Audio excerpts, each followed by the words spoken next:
Fancy Nancy, Sandcastles and Sand Palaces, based on the creation of Jane O'Connor and Robin Preiss Glasser. Ooh la la! We are going on an outing. That's fancy for a short trip. Can you guess where we are headed? If you think it's the beach, you are 100% correct. The car ride takes forever. The traffic is terrible, awful, and horrendous. Now we have to stop at a gas station because Jojo needs to use the lavatory. That's fancy for bathroom. Finally we arrive. Can you see where our car is parked?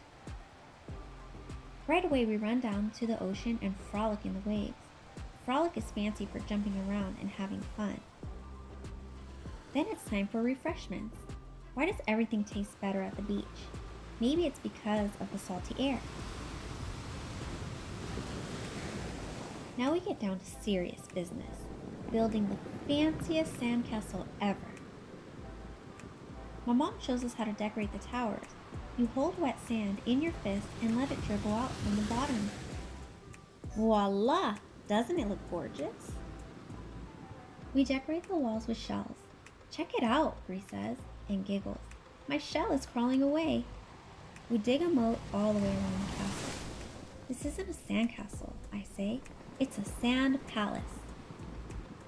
After so much hard work, we all agree that more frolicking in the waves is what we need. But soon my mom says the waves are getting too big. We have to come out. Oh no! Look what one of the waves did! Our sand palace is in ruins. Jojo starts crying, but I am more mature. That's because I have been to the beach many times before. The beach never runs out of sand or shells, I tell my sister. We can build an even bigger and better sand palace. So that is exactly what we do.